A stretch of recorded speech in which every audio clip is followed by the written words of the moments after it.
today? We're on the 22nd of January today, and my potatoes have arrived. So this is all jolly exciting. My seed potatoes. So I'm going to show you how to chit them. It sounds very complicated, but to be honest with you, it's not. If you just go by these few very simple rules, then your potatoes will chit beautifully.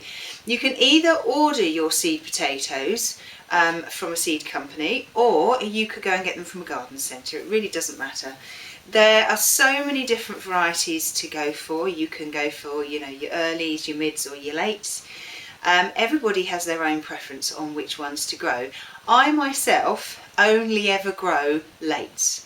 I have tried growing earlies and mids, but for some reason in the soil that they're in up the allotment, they just don't really like it, and they do okay, but they just don't do brilliantly. So I stick with the lates, and I've got 6 bags today, and that I've grown this year, and each bag is 1.5 kilos. So this is one bag. There's quite a few seed potatoes in one.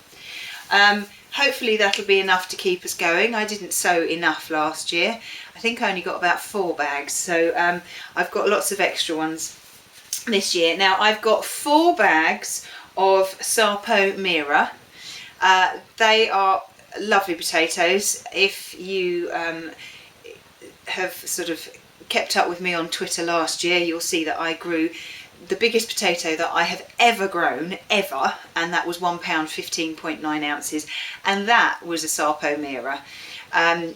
So I am, thanks to Dan on the allotment, I tried these and they are just amazing.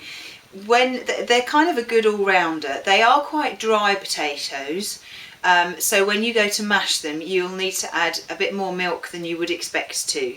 But I think they're lovely roasted, mashed, sautéed, chopped up into wedges or cubes and done like that. They're very good.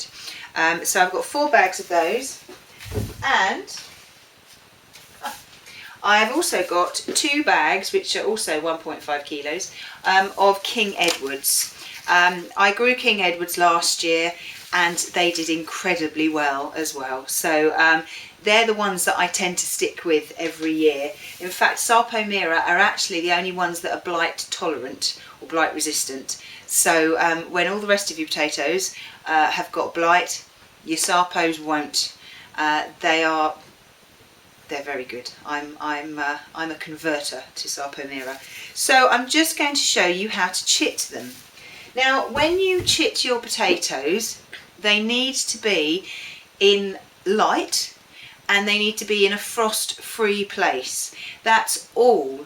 Okay, you can either chit them on a windowsill, you can put them in like a shallow cardboard box, or you can put them in a shallow seed tray, or you can put them on a metal tray and put them on the windowsill.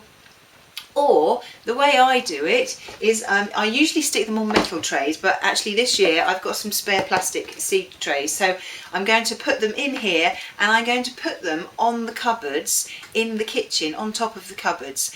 I put them on top of the cupboards every year, and I just put them up there, and I leave them up there until I'm going to sow them, and they do immaculately. They do so well. I am so pleased with them. You get short, stumpy little shoots, very strong shoots, so when you put them in the ground, they're all ready to go.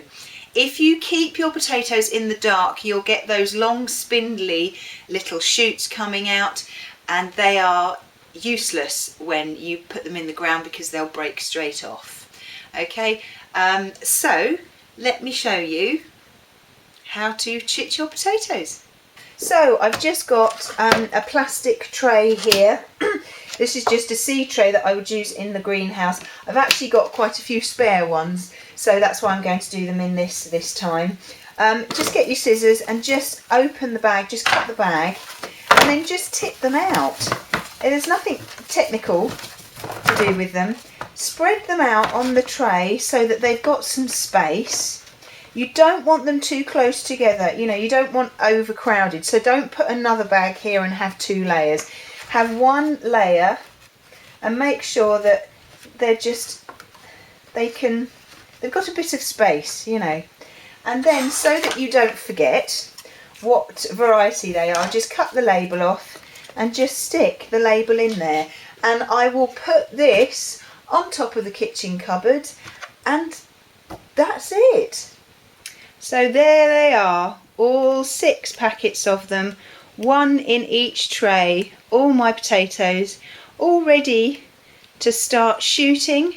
So I've just got to find space on top of the kitchen cupboard. I might have to readjust a few things and move a few things, but there they are, all ready to start chitting. So that's it. That's how you chit potatoes.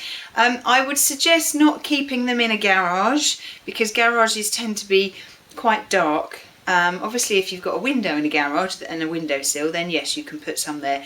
But as long as they're not stretching for the light, they need to be able to see the light very, very easily.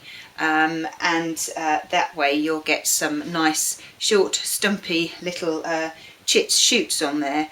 And then they'll grow beautifully when they're put in the soil. So they'll stay up there, they'll stay chitting until about the middle of March, end of March. I'll see what the weather's like in the middle of March. If the weather in the middle of March is fairly decent, then I'll start to put them in.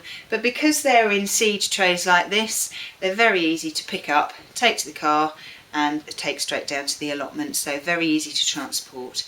Okay, so choose whatever potatoes you want to choose. As I say, it's your own personal preference. People get, you have specific ones that you like. I have tried so many different ones, but I think now I have found my favourite ones. So chit your potatoes, get going as soon as you can, and then get them in the soil, whether they're mids, earlies or lates. They go in basically from the beginning of March, depending on the weather. The earlies would just take less time to grow, and the lates are in the soil for a lot longer. So that's basically it. If you do find that any of your potatoes are mouldy or soft when you take them out of the netting, then just discard them, because they'll end up rotting the ones nearest to them on the tray whilst they're chitting. But hopefully you should be okay. I don't think I've ever come across any that have been mouldy before. But that's chitting potatoes. I hope you found that useful, and I shall see you very soon. Bye bye.